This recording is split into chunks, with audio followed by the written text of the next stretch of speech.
As far as I'm taught, the Venusians are part of the ancestors of humanity on Earth.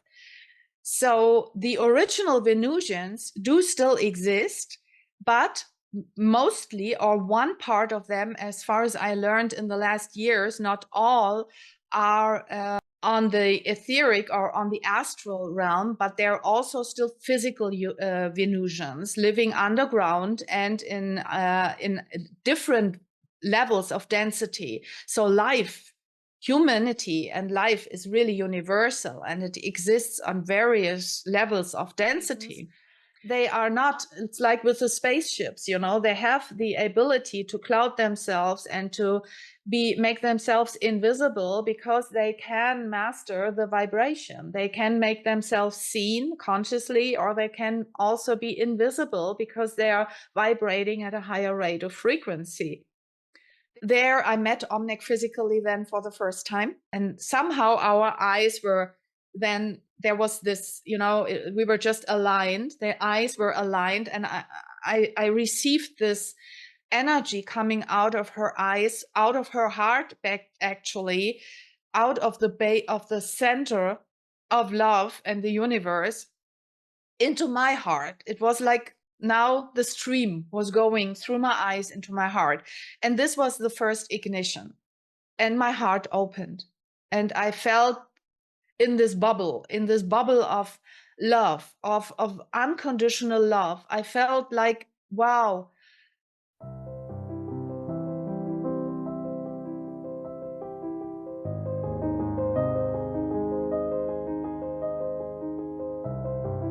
Hi, this is Akanksshaa. If you're new here, please subscribe to my channel. If you resonate with me, please like, comment, and share. Welcome to Multidimensional Soul Podcast and a Talk Show.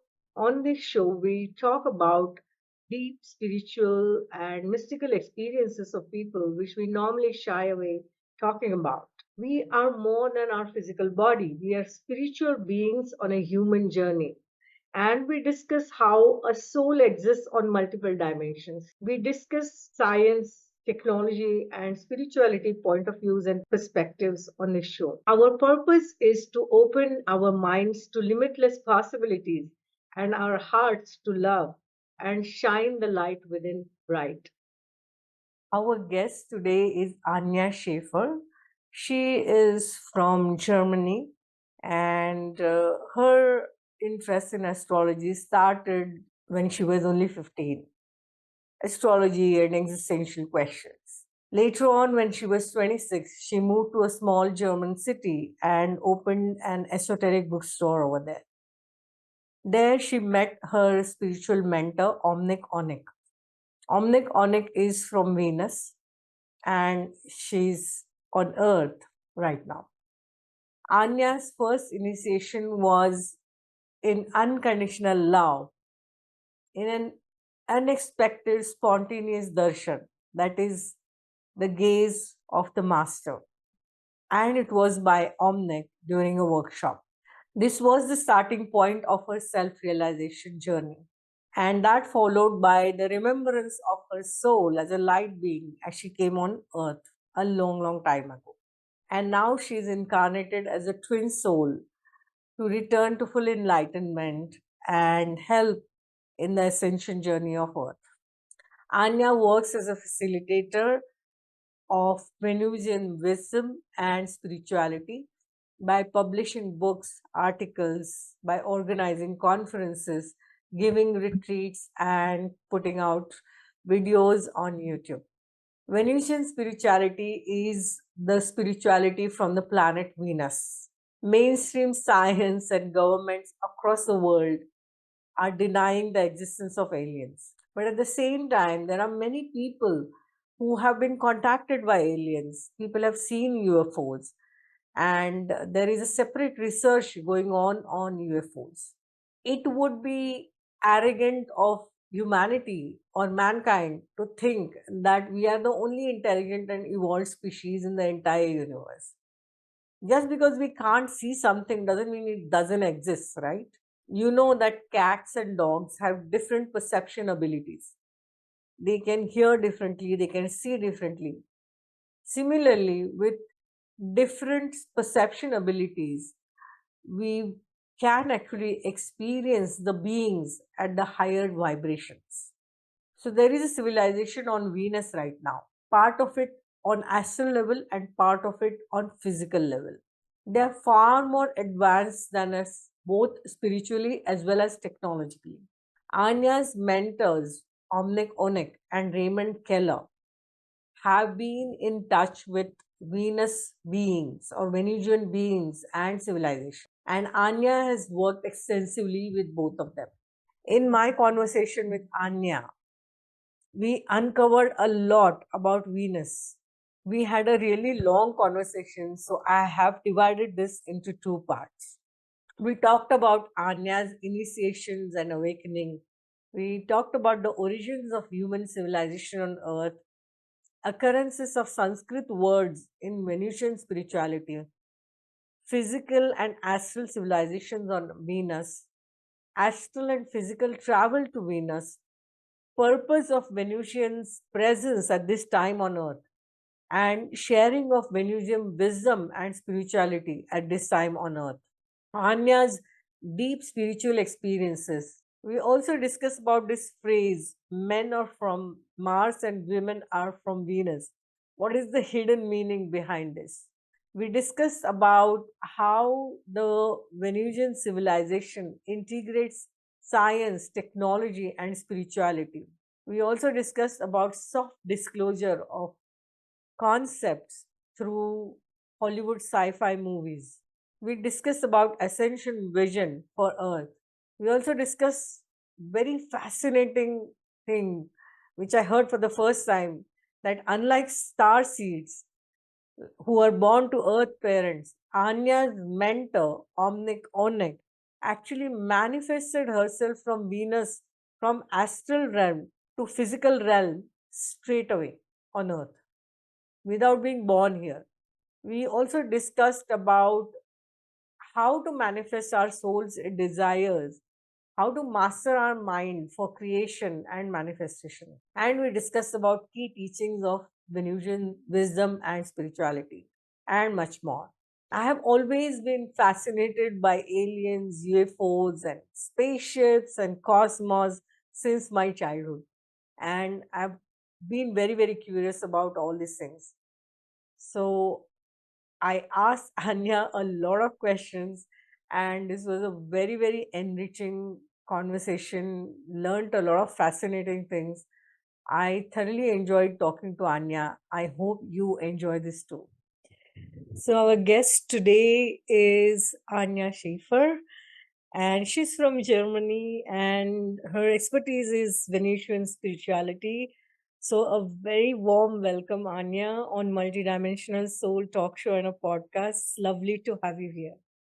Thank you so much for your invitation. I'm really happy to, I'm looking forward to our conversation. Awesome. So, let's start from the start. Can you tell us how was your upbringing? I understand it was not a religious upbringing. It was neutral, and then you got into spirituality because of the initiations and awakening that you had. So can you share your journey with us? Yes, sure. Yes, I grew up in Berlin. I was born in Berlin, in Germany, in the western part, and I had I'm the only child, so my parents, I just had the mom and the dad, and not really a big family. We were a very, I don't know, normal family, so not a religious background, no spiritual background. My parents were just workers, very simple. My mother sold shoes. She was working in a shoe store. And my dad, he was a lorry driver and just employed and doing physical work his whole life. So, but since who I am, I started questioning everything pretty early because it all began with a quest for love. And I remember still vividly that I was, I guess, 6 years old when I fell in love for the first time in a little boy. And after the big holiday, summer holiday, he would not look at me anymore. And this was my first heartbreak.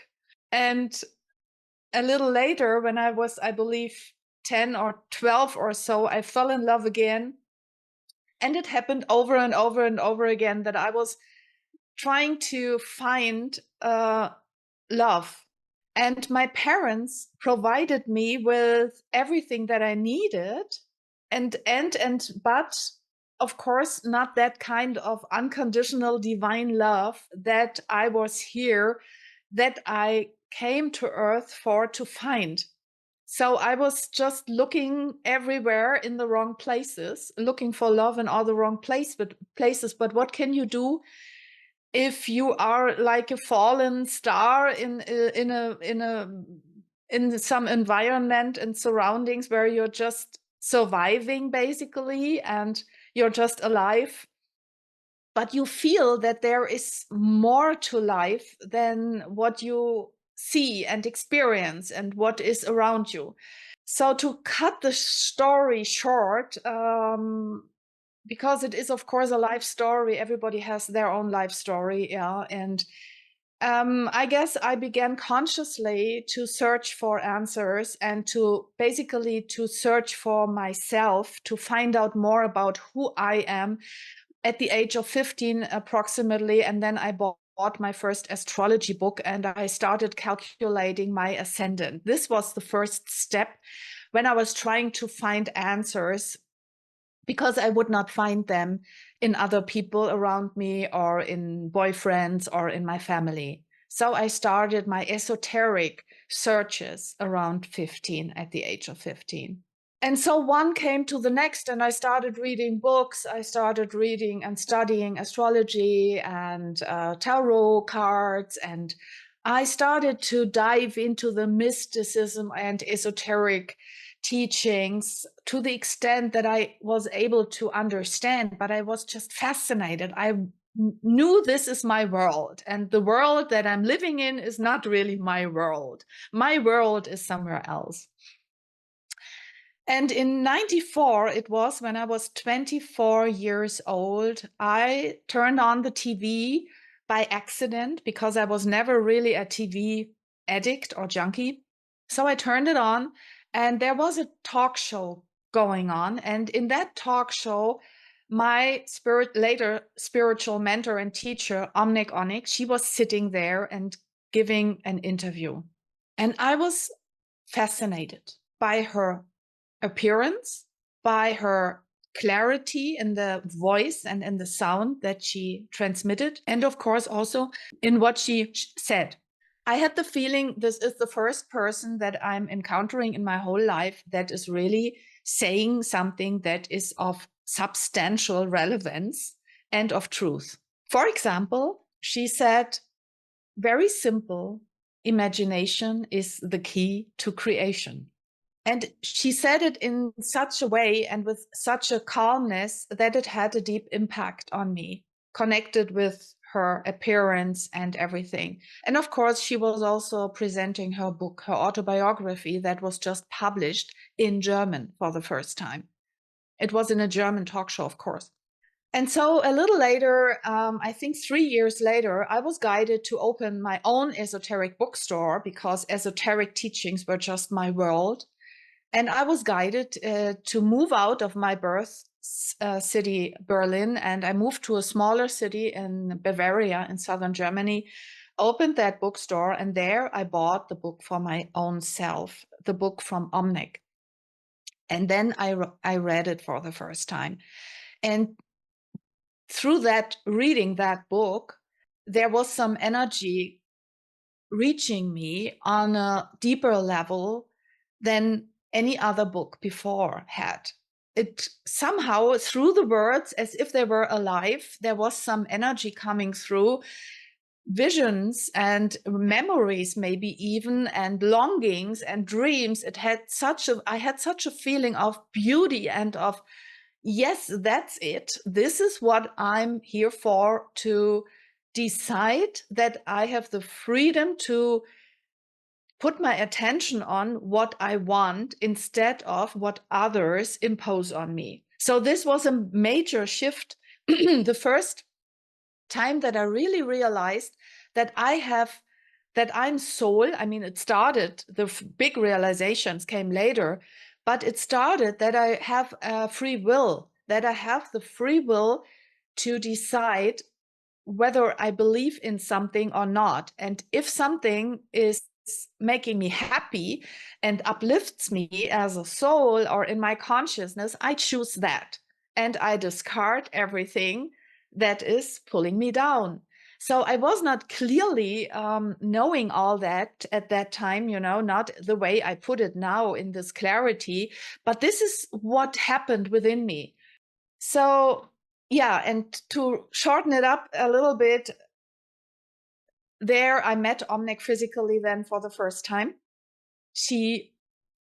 We were guided by our guides, by our spirit team, to come together in my bookstore because I organized something, and it was just supposed to happen that she would come with her former manager personally to my place, which was overwhelming for me, absolutely exciting.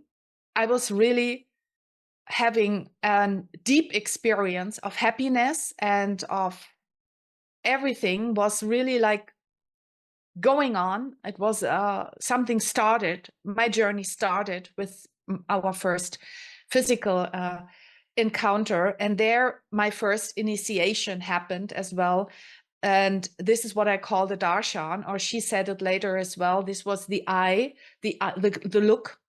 She looked into my eyes, and she did not look into my eyes with a purpose or with an intention. It was just happening while we were sitting together in a workshop group, and I finally somehow leaned back while I was listening to her teachings, and I was just sitting there and finally came to some calmness that I did not have ever before. I mean, that I was really leaning back within me, and I was just sitting there listening to what she said and enjoying the moment. And somehow our eyes were, then there was this, we were just aligned. Their eyes were aligned, and I received this energy coming out of her eyes, out of her heart, back actually, out of the center of love and the universe into my heart. It was like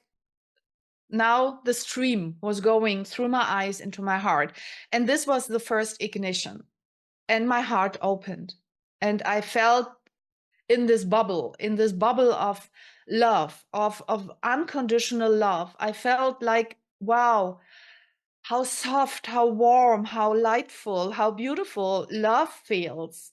And this was really a tremendous experience for myself, to experience it for the very first time in this lifetime, how it feels to be loved, and to be loved, and to love. It was all at the same time. And I was really feeling like in a big ball of globe, or some sphere or so. It was I had the feeling of there is some 330 degrees round view, even as I was, it's hard to describe when you're really all of a sudden feeling so comfortable within yourself and with all that is, just at peace.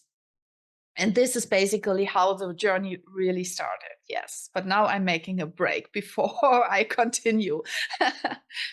Yeah, that's beautiful. Yeah. Darshan actually is a Sanskrit word, and we call it as eye gazing also at times.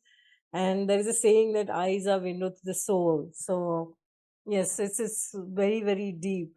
And because there are some similarities, what I understand, and there are some Sanskrit words in Venusian spirituality also. So I'm curious to know, are they our ancestors, or are we their ancestors, or which civilization came first, and are they still there, and at what vibration are they there? Mm. So many beautiful questions in one sentence. I try to give an answer to the best of my ability. So first of all, according to Omnec's teachings, all human beings on earth were once came millions of years ago from other galaxies, first of all into our solar system, and from the planets in our solar system, eventually they colonized the Earth. So what I'm saying here is based on what I've learned from Omnec, right? It's her teachings. I know that there are other variations from other speakers and teachers, but it doesn't matter. What really matters in the end is what resonates right with us. And so that we have an offer of getting a complete bigger picture of history of humankind and also where we are going in the future. So there is a big story that is not really published in universities or in mainstream media or in, you're not learning that at school. You're learning at school. Yeah, you know what you learn at school. I don't know what you learn in India, but in Germany, when I was going to school, I was constantly thinking, well, why should I learn that? You know, I'm not interested in this little narrow-minded history perspective that other people give to me. I always wanted to get the big picture and to find, and especially know, who am I in all that picture? What does life and everything has to do with me, and what is my purpose, and why am I here, and who am I? So this is all the answers are given by Omnec, basically, and this is why it was so fulfilling for me to receive her teachings and her information and the energy above all. And according to her teachings, she said that basically there were originally 4 planets colonized in our solar system, which were Mars, Jupiter, Saturn, and Venus, and that these planets were originally inhabited by different races that came from other galaxies, as I said, and that they eventually came to Earth and colonized the Earth, which is our ancestry, our ancestors. So we have different kinds of people on Earth. We have different colored people. We have black people, we have yellow people, we have red people like the Indians, the Native American Indians, and we also have the white people with a white skin. And of course, now we also have, since this is millions of years ago, what I'm saying, all kinds of mixtures, because it's one race. Humanity is one species, humankind is one species, and there are different races that can also, of course, mix. Yeah, and this is basically, what was the other question? What was it? Yeah, so in terms of the civilization, are they still there? And if they're there, Yes. which realm or vibration are they at? Yes, of course. Since now I'm focusing on the Venusians. As far as I'm taught, the Venusians are part of the ancestors of humanity on Earth. So the original Venusians do still exist, but mostly, or one part of them, as far as I learned in the last years, not all are on the etheric or on the astral realm, but they're also still physical Venusians living underground and in different levels of density. So humanity and life is really universal, and it exists on various levels of density. Omnec personally said in her autobiography and throughout all her life that she was born on the astral level of Venus in a higher vibrational rate, because she said that when Venus went through a transformation itself and could not sustain physical life anymore the way it was holding life for a long time before, because also planets go through cycles of evolution and changes, just as we on the Earth and with the Earth are going now through changes. So that happened also on Venus. And then she said that the society on Venus was lifted due to their unselfish service to the divine and their love that they shared with the universe among each other, and that because they already have reached a high vibrational, or they kept their high vibrational frequency of being aligned with the universal laws and the supreme deity, so they have one, they are just in oneness, in one consciousness. And so they received, this is how she puts it, a special blessing by the divine, and would not cease to exist, but that they would be lifted to a higher level of density where the societies still exist today. And it's more a duplicate of the physical, because the ones were physical, and the astral is just a higher vibration with different laws, because they are not limited to time and to everything goes fast. They can manifest everything out of the energy that surrounds them, and they can manifest with thought. But of course, this means that they have mastered thinking, that they have mastered the process of creating and of manifesting. And this is why she said always imagination is the key to creation, because it is so important to have a clear mind, a clear focused mind, to know what you're doing. And so that you can manifest anything that you wish to experience. You just visualize it, and then you step into your own creation and experiences. This is how we as incarnated human beings are also functioning. We as souls decided what we want to experience. We decided what kind of parents we want to have, what kind of relationships we want to form, what kind of experiences we want to have. And then we enter the physical realm in the human body. And then, of course, until now, we forget everything. We forgot who we are, where we came from, why we are here, because we had come in the last thousands of years in a very limited consciousness, a very manipulated and controlled consciousness as well. But this is another big subject. And so we forgot usually everything, but still the laws are the same. We are going through what we previously chose as souls to experience in any moment. And of course, the Venusians are still there. They are still there, and they are also masters of traveling through the universe. They have spaceships. They can manifest things and their physical bodies. And when it comes to Omnec, she said that she, accompanied by her uncle Odin, manifested a physical body to enter the physical realm and to continue their life cycles in the physical, both of them.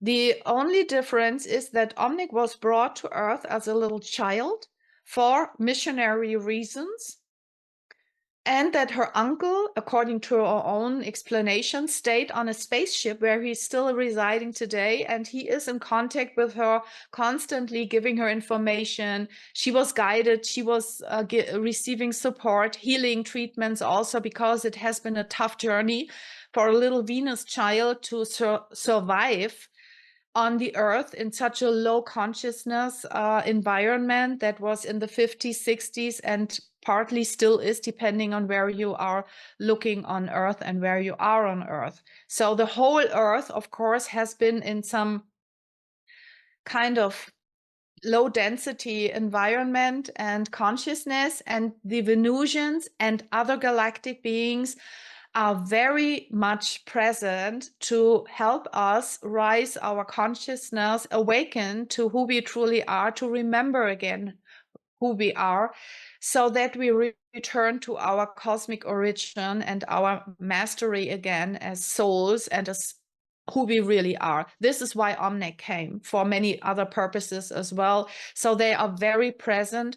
Of course, partly also they are living among us, but not so that they make themselves public so much. Omnec's life purpose was to go into public and to really face publicity, publish books, talk about her life story and everything. But mostly they live very undercover and work undercover. They are everywhere in politics and science, all over the world, in I don't know the number, and I know that they are there and that they are helping humanity to awaken and to ascend. Wow. Okay. So I guess scientifically have not yet proven any existence of any civilizations anywhere, because we are still scientifically working in the 3D kind of approach. It's still limited to what is physical, and we've not been able to scientifically prove the existence of any civilizations outside of Earth. And this is a big thing, that spiritually we are able to connect with them and get guidance from them to evolve spiritually. So, in terms of intergalactic governance, because these beings have come from Venus to have their own soul's experience and their own soul contracts, also to help humanity over here. So, in terms of intergalactic governance, what kind of governance is there? Do you have any information about that? First of all, I would like to come to one little point that you just mentioned, that there is no physical proof or evidence of extraterrestrial existence on other planets. I would say that this is also covered up. There are proofs, but they are not published to the mainstream. They are, like, for example, there are bases on the moon. Omnec always said there are bases on the moon, extraterrestrial bases, and that there's life on moon, and they're possible. I don't know to what kind of extent, and of course I was not on moon yet, or on Venus, or anywhere, not consciously, I mean not physically, so I cannot say that all this is seen by my own eyes or experienced. It's just what I heard from Omnec and what I've already also seen at some points. That and also what I learned from Dr. Raymond Keller, who is the Venus historian, who he wrote 7 books so far about Venus, and he also was given the special gift and blessing to visit physical Venus for 10 weeks. So there is a lot of evidence, so to say, but those people who have these experiences or who could bring the evidence are usually not seen or heard by the masses. And also when it comes to Venus, Venus is a big planet. I mean, it's similar to the Earth, yeah, when it comes to the size. And well, of course, there's clouds covering a lot of Venus, as far as I learned. And well, who knows everything that's underneath? And the other thing is, of course, they don't want to be, if they don't want to be seen or detected for protection reasons, they are not. It's like with the spaceships, you know, they have the ability to cloud themselves and to make themselves invisible, because they can master the vibration. They can make themselves seen consciously, or they can also be invisible because they are vibrating at a higher rate of frequency. There's always a time for everything, and there will, I really would say, there will come the time when the Earth is ready, when the Earth population is ready to face the encounters and to see the proofs and to receive all the information. But this is something that has to do with a big transformation of the consciousness, and of also freeing the souls on Earth that are trapped in this manipulated and controlled consciousness. It's a big process. So this is just what I wanted to say when it comes to are there any proofs or so, you know. It's science in our on Earth is basically, of course, you know, who pays, everything is based on money system. So who controls and who decides what kind of investigation and researches and inventions are allowed to really focus on and to work on and to develop. Yeah. And who says, well, no, this is all nonsense and this is something we are not investing money and energy into it. We will stick to this old path. So there is a big, much more connected to the question on what humankind, the masses, are really allowed to see and what is controlled. Yeah.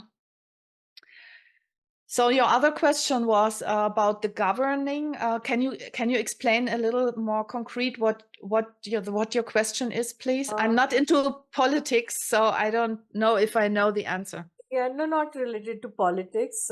Essentially, intergalactic governance. So there are certain light beings, a council of light that govern the intergalactic relationships and all the, I would say, governance across all realms and across the galaxies. So would you have any information about that from your mentors? Well, Omnec always spoke about the hierarchy of light and the brotherhood of the planets. But as I said, I don't really know so much about that. No, I can't. I'm not educated or taught on these hierarchies and who is doing exactly what and governings and stuff like that. I know that there are people who have a lot of information about these things. I think I don't know so much about it that I would dare talking about it. Okay. Okay, so one very fascinating thing you mentioned, that Dr. Ray physically traveled to Venus and he was there for 10 weeks. And I'm not sure about Omnec, whether she astral travels, and even Dr. Ray, he does astral travel as well. So can you just explain how did that happen and what was his experience? Yes. Okay. So, it's also very, very interesting, this whole subject, because when I come back again for a moment to my own journey on my own education or cosmic education, Venusian education, if you will. As I said, it started in 94 with Omnec, seeing her for the first time, and then reading her book in 97, and then the physical encounter and contact and everything. And Ray, Dr. Raymond Keller, I had my initial communication and first conversation contact in 21. So after approximately 25 years. And for these 25 years, I only knew about and from Omnec. So all that I knew about Venus was originally came from her.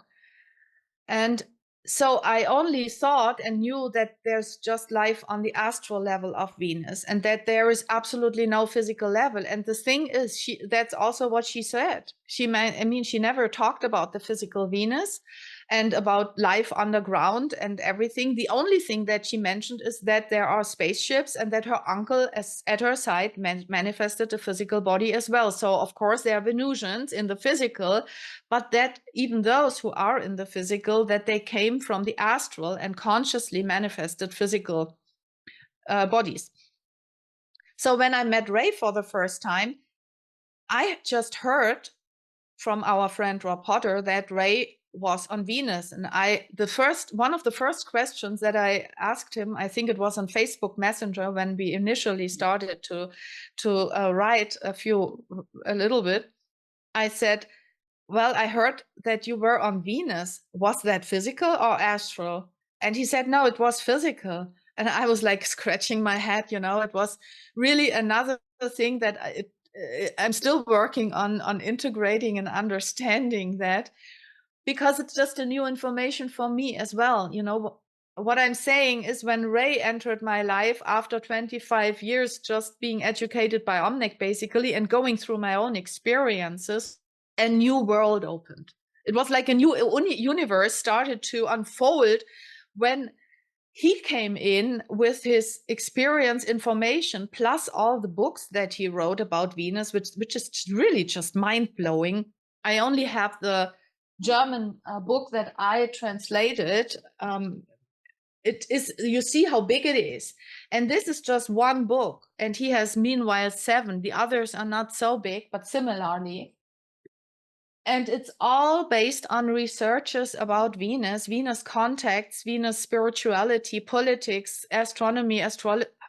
It's mind-blowing. And he, in his first book, he mentions in the last chapter his experience of being brought to Venus physically.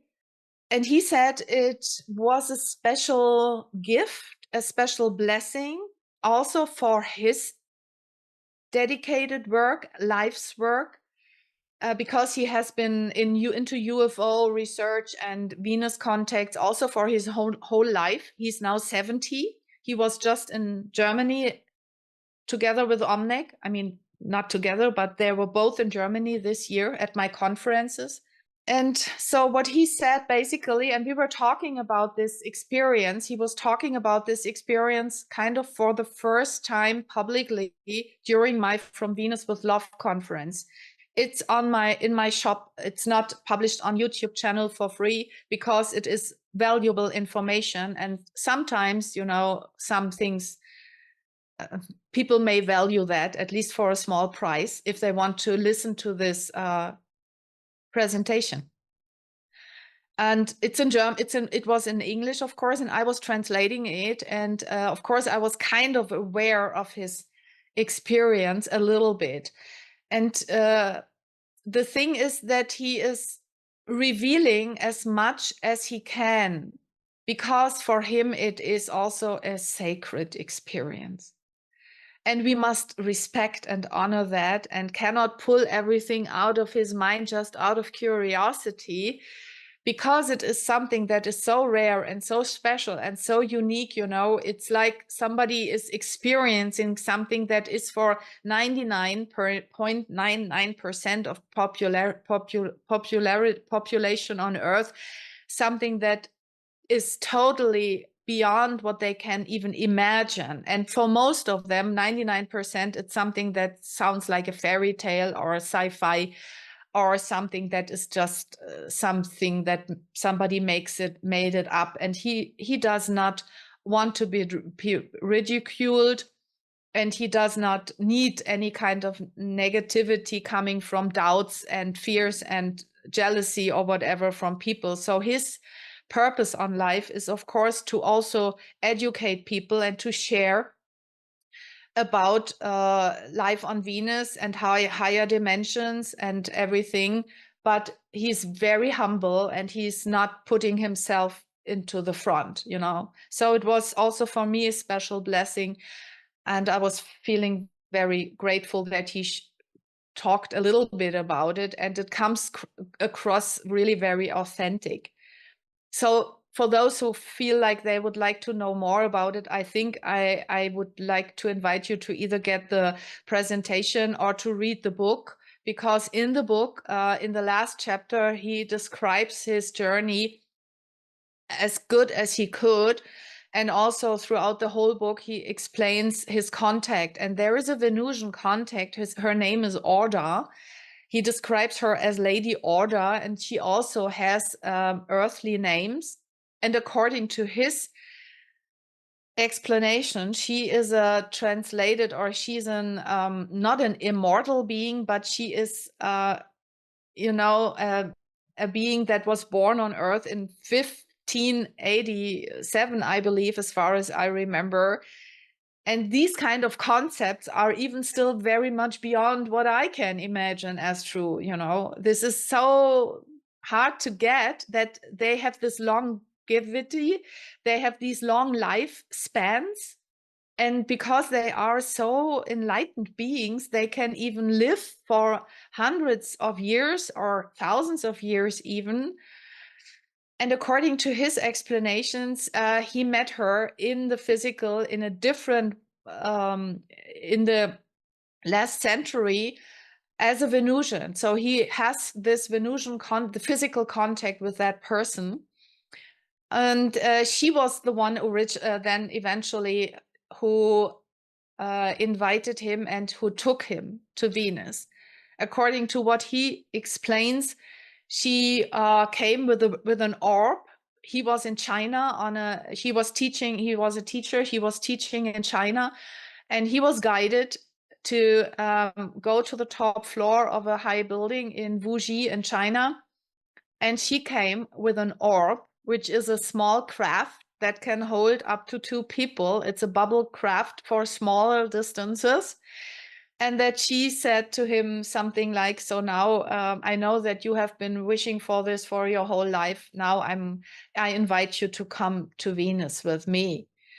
And he said he boarded that little bubble, that little orb, and that they were then flying over the Tibetan lakes in the Tibetan area, where there were 2 big spaceships, motherships, hovering over Tibetan plateau. Of course, all that is not visible. I mean, they are intelligent and technically advanced enough to not be seen or detected by those from whom they don't want to be seen and detected. I believe that 100%. I can't say that I witnessed it, but I truly believe in this high technology, and that they have these abilities. And that there was one craft or one mothership from Commander Valiant Thor, who is also a Venusian. He is a contact who had contact with the US President Eisenhower in the 60s and tried to bring across information and make contact and to persuade the governments to stop with the Cold War and with all this warlike behavior and everything. So he was, he still, of course, also exists. Valiant Thor, people can Google that name. He's very known. And so, of course, he's a commander of a big spaceship, and this is how they traveled to Venus. And the occasion or the intention, according to Ray, was that he was allowed to witness the coronation of the new queen. That was another thing that I was totally, absolutely unaware of, because Omnec says in the astral they don't have kings and queens, and they don't have this kind of society that Ray describes that they have in the physical Venus or on the physical Venus.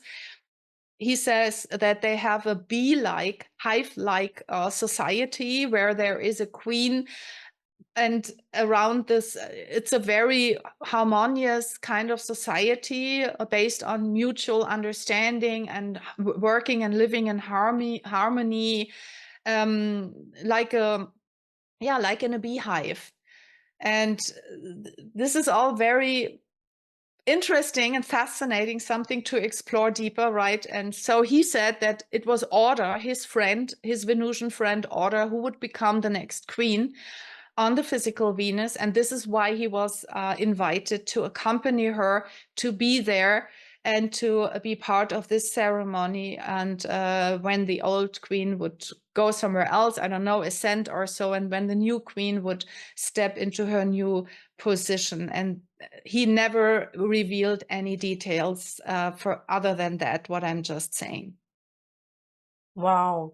But that itself is really, really fascinating. I know this sounds like a fairy tale or something really beyond, but you know what can I say? It's, for me, my heart is open when I'm talking about this. I can talk about this freely.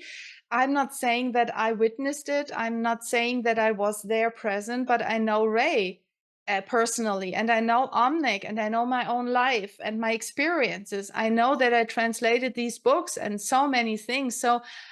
And what I went through personally. So somehow, I don't know how and what I know other than what I experienced personally, but I feel this is something that is worth sharing because it is just beautiful, and it feels, to me, it feels true. And if anything that I can imagine or that feels good for me, why shouldn't I believe in it? Yeah, definitely. Yes. And we should share more and more of these experiences, especially as we are ascending as Earth. That's why this is the purpose why I'm talking about it. And I'm really so grateful for your invitation and that you give me the space to talk about it. because it is really the purpose of the presence of the Venusians and other galactics, of course, and not only physical, but also spiritually, because they are guiding us and supporting us and the earth to ascend to a higher realm and to a higher level of frequency, because it is time to move on a higher level and get out of this cage, of this trap, of this environment of limited duality consciousness, where people are just, exhausting themselves and their physical selves, and are not creative and just running behind money and stuff like that, and being in control of some other beings or even a system. We really want to break through that and access higher levels of consciousness and heart and love, of course. And this is why they are here, and this is why I'm here too. Yes. Yeah, beautiful. So you have so much expertise, and you talk so passionately about Venusian spirituality. Now, on Earth, we have so many different spiritual paths, and some are still kind of stuck in the rigid religious framework. But there are many who are now realizing the difference between spirituality and religion and following certain spiritual paths. What would you say is the key difference between Venusian spirituality and any spiritual path on Earth? Any spiritual path or religious path?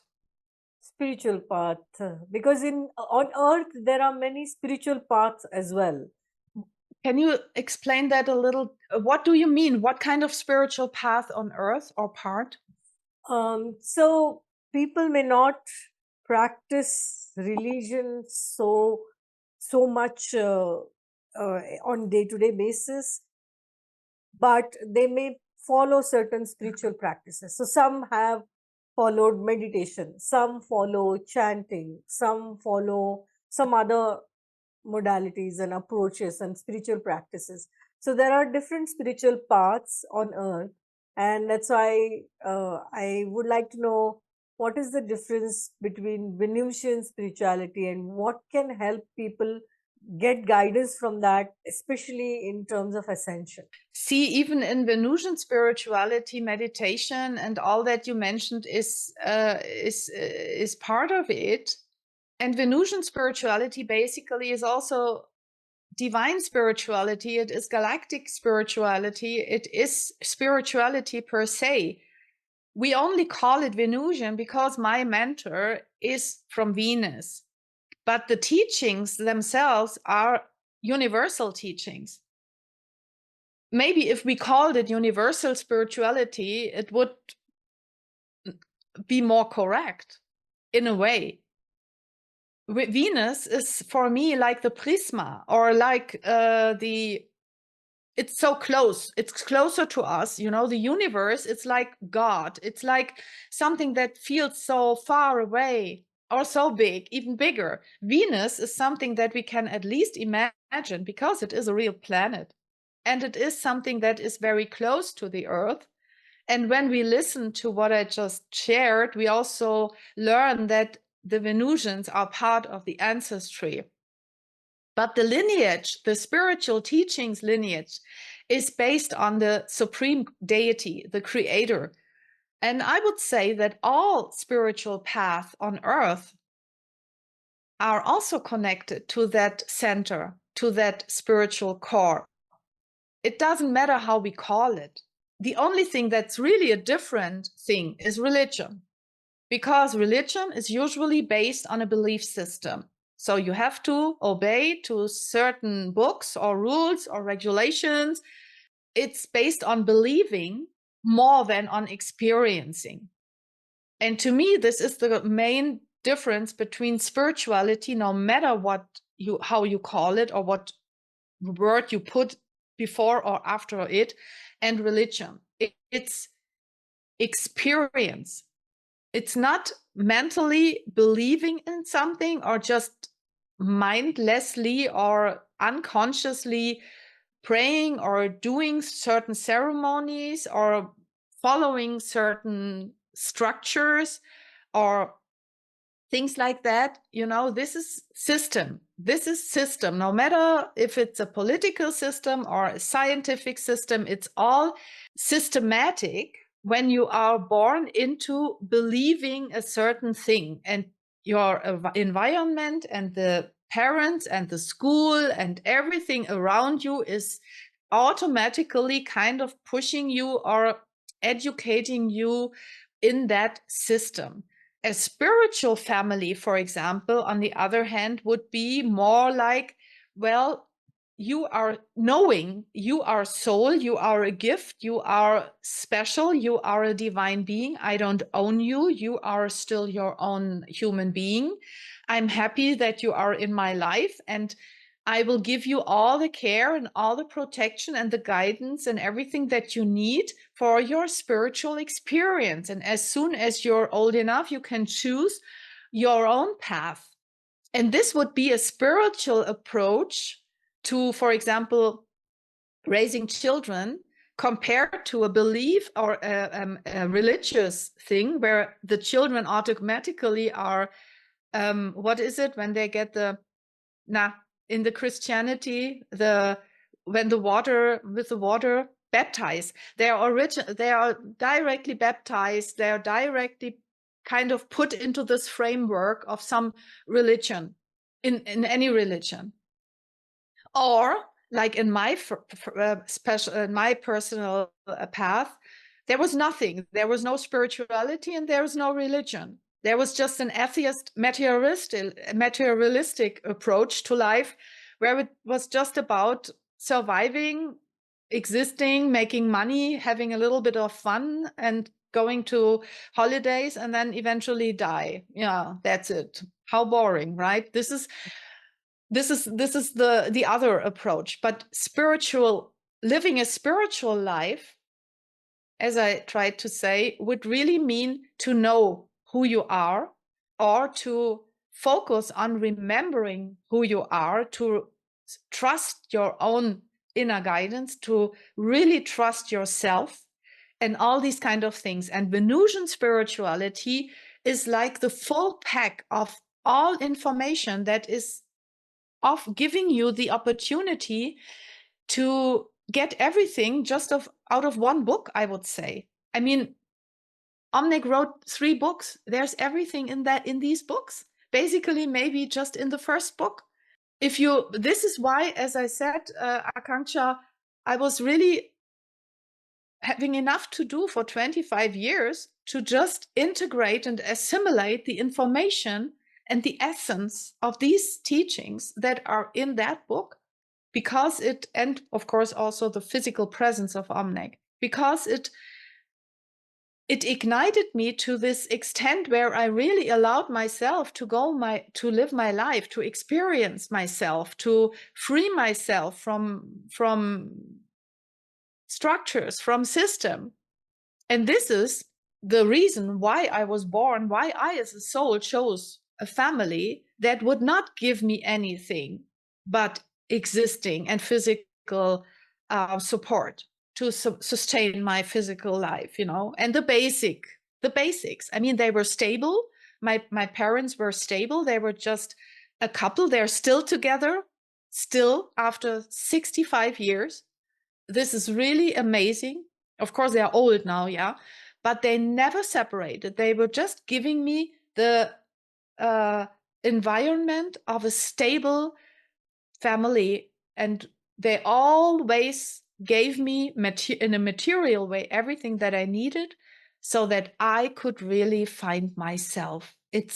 I'm so blessed that this is exactly what I needed to have. If they had been spiritual, imposing stuff on me like you must do this and that, I would have rebelled anyway. And religious would have been worse. I would have escaped probably anyway. So they gave me this kind of nothingness. Find your way. Perfect. I hope this answers the question a little bit. Yeah. So when you talked about spirituality being more of experience versus religious framework has to do more with beliefs. Yeah. can you share your deepest spiritual experience, the most profound spiritual experience, one or two of them? Yeah, I would love to. Thank you for asking, because I can, as I in my book, you know, I wrote a book, Venus and I, it's called, it's here in my behind me, where I just poured out basically everything that brought me to where I am now. I wrote this book last year in a stream of consciousness of 2 weeks. It was just coming out. And I'm calling it 3 initiations. Maybe I had more, maybe I had less, but the most important spiritual experiences that I had, I call them initiations because they were so impactful and had such a big impact on my full consciousness and on my whole life. So the first I already mentioned twice now. This was the darshan from Omnec when I first had my heart opening, when I was, I think, 28 or 29. I think 28, yeah. And this was the booster or the injection. You know, it was like coming into my heart opened. And then because of the love that I felt this confidence in being loved, not rejected. This was so elemental. And I gave myself permission to be free now. And this permission that I gave myself to go on a spiritual experience, fun show with my own self, brought me to the next initiation. And this happened in the year 2000 and has to do with this thing. This would be something to talk about at some other point, because it could fill another at least half an hour. It's called, just to mention it, it's called the Phaistos disc. And this is, of course, a replica. The original is on Crete in a museum. Mm-hmm. So just to shorten it to the best of my ability, the experience that I had is that I was working in an office. The office had this Phaistos disc as a poster because they used it as a symbol for language. They used it as a logo. And I was working there, and I was kind of unaware of it hanging at the wall for many weeks. And all of a sudden, I was becoming aware of that thing consciously. And it was similar to the darshan with Omnec. However, in this case, the darshan was the third eye opening.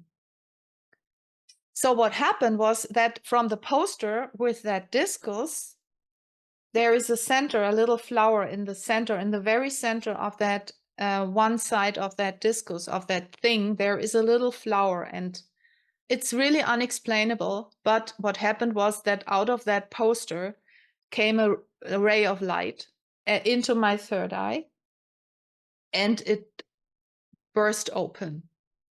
And I just saw the light within me.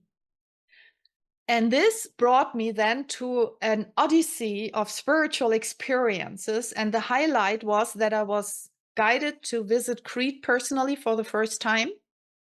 After half a year, it was really a process. I was in this high level consciousness that my energy was going up for about maybe a year, until I reached the maximum. And this maximum I had on Crete when I was in Phaistos for the first time. And this is the place, the palace, where this thing was found in 1908. And in Phaistos, I had this first experience of being my higher self. I felt as if I was 3 meters high, a light being, androgynous. I was completely in this angelic consciousness of being one with God, masculine and feminine merged in one, like a yin and yang or so. I was completely aligned with the earth. So I was the embodiment of my higher self.